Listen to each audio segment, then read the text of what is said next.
If you want to see the real PAX, then the place you need to come to is undoubtedly the Indie Mega Booth. There's just so much stuff going on here that all the big giant sequels and the expansions, like that Natural Selection 2 stuff, can't possibly compete with.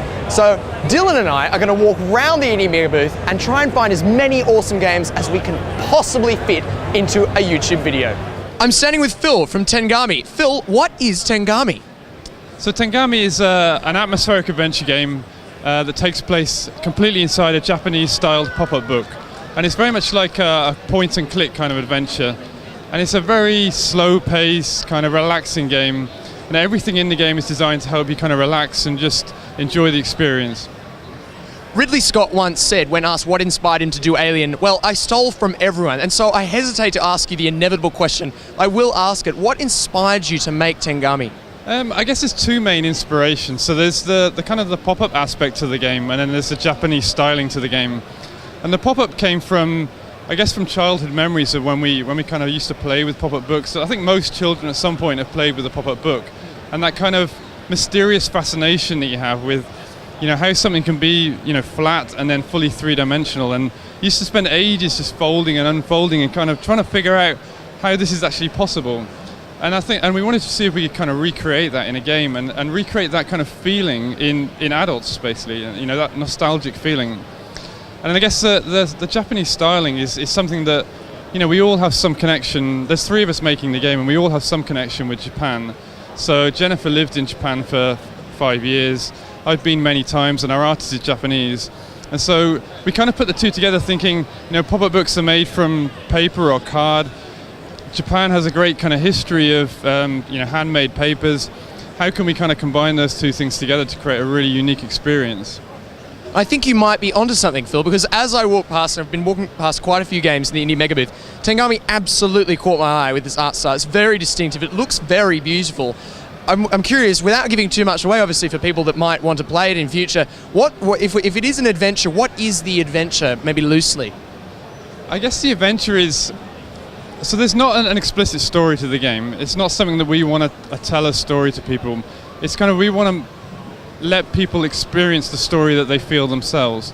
So there is some kind of suggested hints at the beginning of the game as to what some of the, you know, the kind of meaning of the game might be.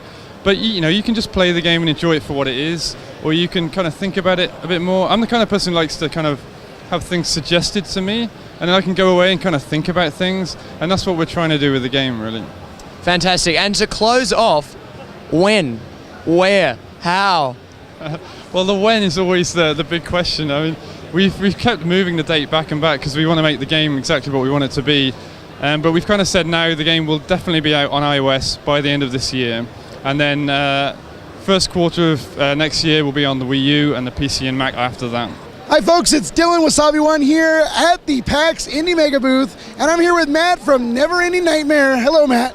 Hi, how's it going? Pretty good, Matt. So tell us about Neverending Nightmare. It looks pretty awesome. So Neverending Nightmares is a psychological horror game, but it's actually inspired by my own personal battles with mental illness. I suffer from obsessive compulsive disorder and depression, and I'm channeling those experiences into creating a horrifying game. Well, it's pretty horrifying. And looking at the, you know, black and white and the little bits of color in there, I mean, even just looking at the clip, it's pretty incredible. How long did it take you to develop this game? So we started in December, so it's been about 9-10 months. And what platform are you looking at putting it out on? We're on Kickstarter now, so we're asking for help to actually finish the game, but we're looking at PC, Mac, Linux, and Ouya. I'm standing in front of Armello and Trent. Trent being a member of the League of Geeks responsible for creating said Armello. Trent, Armello in 7 words. Go. Armello in 7 words would be create epic adventures with your friends. Heaps? I don't know how many words that are. Someone else can count. Did I have to say the 7 words, or I'm just going to say it in 6. Yeah, create epic adventures with your friends. Okay, create epic adventures with your friends. Now I can see quite a stylized art style behind me. It's there's a blade dripping with blood. Can you perhaps form a narrative, even if there isn't a strict narrative for the game? Yeah, certainly. So you play as one of the heroes of the 4 clans of Armello, And basically, the Mad King of Armello is dying of this dark and mysterious force called the Rot. And as it's claiming his life, it's twisting him into this mad and tyrannical ruler. And so the clans have all called out their heroes, and they're all vying for the throne to save Armello, but also for the glory of their clan. And so you play as one of those heroes. Okay, now the essential question, which I know is just so frustrating for any developer to hear, but when, where, how much? Certainly, when it's ready. That's the easiest, quick answer. It's our passion project, so we work on it out of hours. So yeah, it'll be when it's ready. But we're at pre-alpha, so and maybe another year in development. It's launching on iPad initially, but we want to take it then to Android tablets and PC. It's just a matter of how and when, being a small indie developer. And yeah, we're not sure about the price point yet, but it should be. It's not a free-to-play game. It'll be like a premium price point on iPad. Now, you mentioned that this is a game that's being done by almost a collective of people, that after hours, it's not a specific company that's come together to make this project. What are some of the mechanics of drawing together the people? How many people are there on this project? How did they come together? Yeah, really good question. So maybe about 3 years ago, I founded the collective, and then I got on a couple of directors that I'd worked with before and wanted to collaborate with again. And then there was about 5 of us, and during that time, we'd spent about 8 months paper prototyping the game, playing it, every night, but also setting up all the admin and legals for this structure of, profit share, where every task has a number of points, and if you complete a task, you get those points, and then you have a certain amount of points at the end of the project, which is relative to your profit share. That's the super simple version. And as soon as we had that and some key marketing people in place and the playable prototype as a board game, we went out and we said, hey, look, we made these games before and we got this cool game and these people are on board and this is how you'll get paid when it's released. We just started approaching people that we were massive fans of and wanted to work with again or just for the first time, and they all said yes, crazily. And then here we are, and now I think there are 5 directors, and then I think we've got about 20 contractors that come on and off every now and then when they get some time spare. Cool, that's like as many people as Unknown Worlds has got going. Well, there you go, guys. And some of that might sound a little bit technical, like we had to sort out profit sharing, all that, but that kind of stuff, essential. When you're getting a small team of people together to create a project, you need to think about those mechanics. Well, Trent, thank you very much for talking to us. Good luck with your game. Wonderful, thanks, guys. Look at you. Yeah, camera. yeah, just a little back and forth. We're having a conversation. I'm gonna look at you. All right. Look lovingly into each other's eyes. All right. Someone's in my eye. Hold on. Okay. All right, I'm here with Ryan of That Dragon Cancer.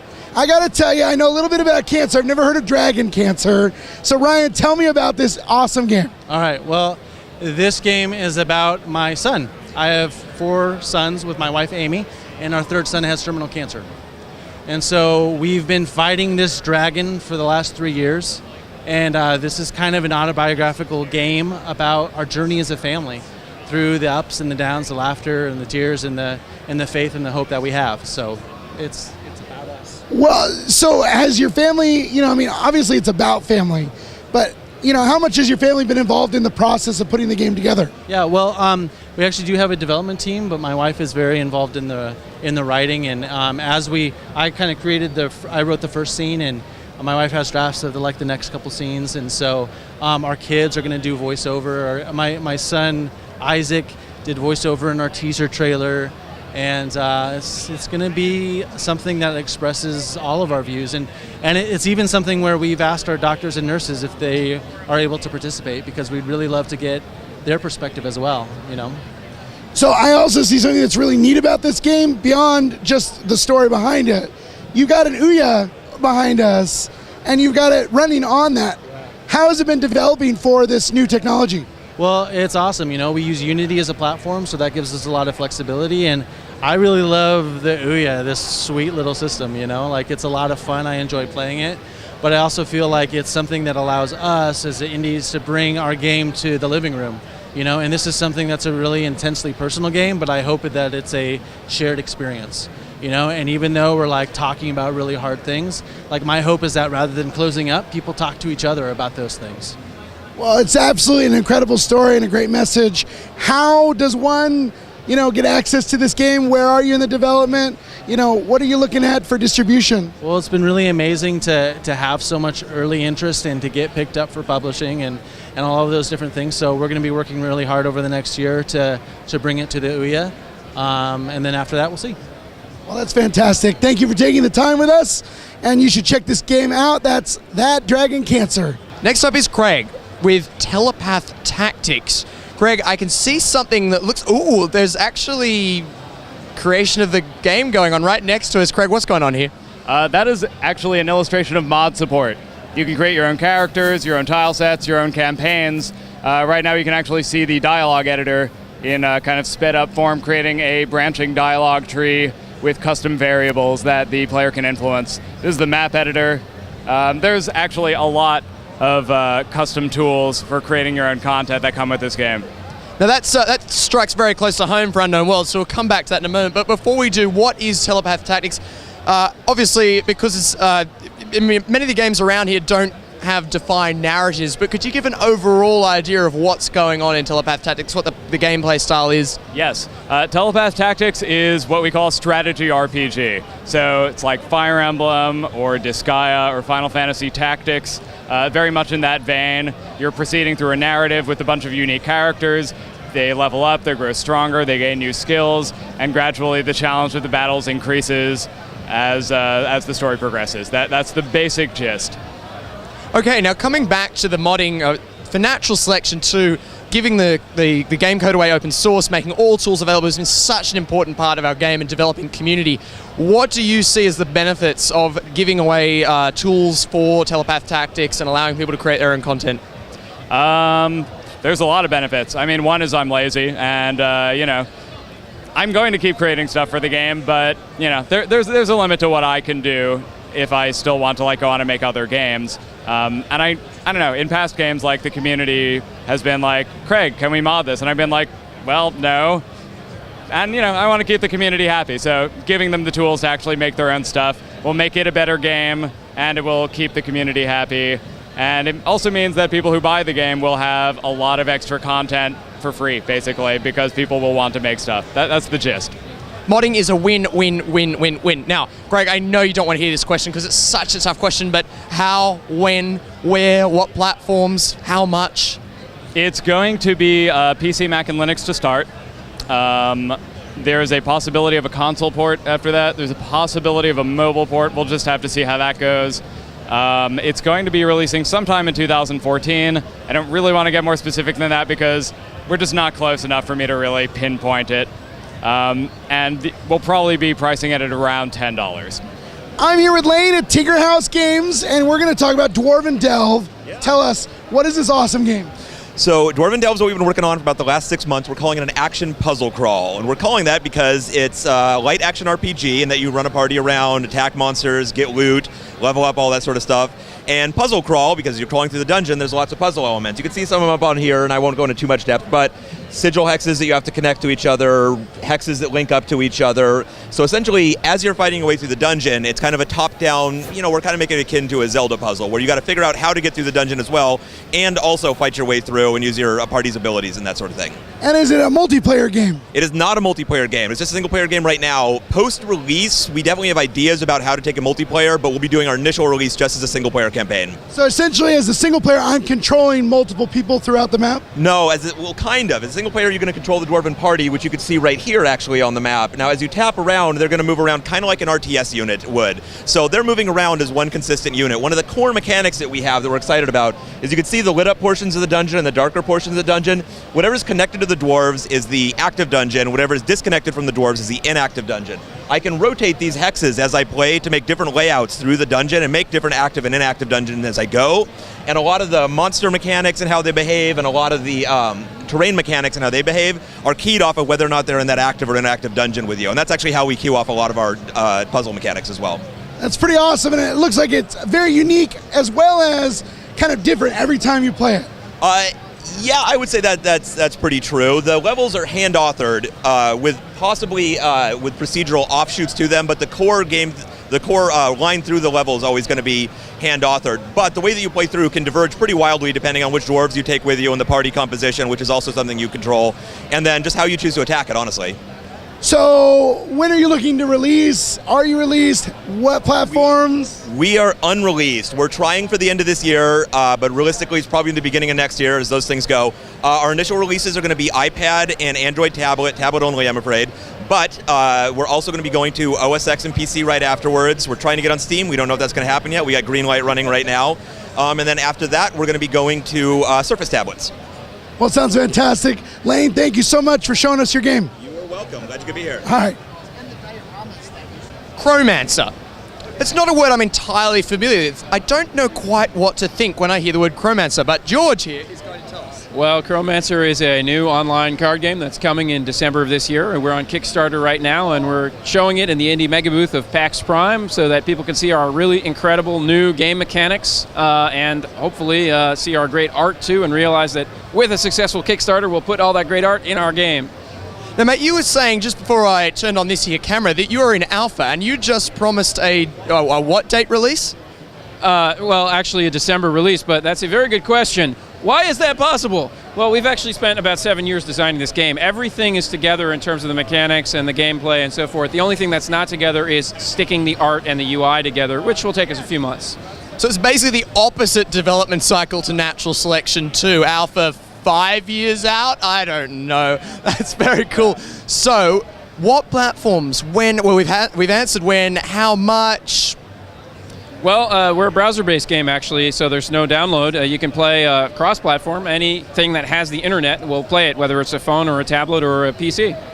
Okay, and what could you give us? We know it's a card game online. Can you give us a bit of a narrative of what the gameplay involves? Is there a story around it? What's going on in this game? Well, yes to all of the above, but here it is in a nutshell. We are lifelong card game players. We love this genre. We love these games. We love all the games that are out there.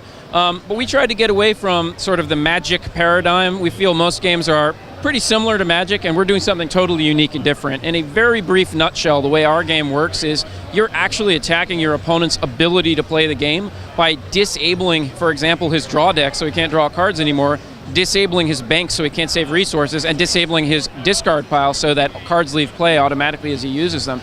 That's our general paradigm, and it affects things like our card mechanics, it affects things like our overall deck building, and it makes for a game that, as lifelong card game players, for the first time we're playing a game that we don't totally get the strategy ourselves as we sit down to play. And some of the card gamers around here are beating us at our own game, which is pretty humbling, I have to tell you. All right, I'm here with Zach from Zachtronics, and we're checking out Ironclad Tactics. Zach, tell us about this awesome game. Hi, so Ironclad Tactics is a fast-paced, card-based tactics game set in an alternate history civil war with robots. Wow, did you say Civil War with robots? I did. That is probably the coolest thing I've heard. Yep. So tell us how it works exactly. So it's into gesture to something. I don't know. It's a, I guess the big distinguishing feature is it's a tactics game with 5-second turns.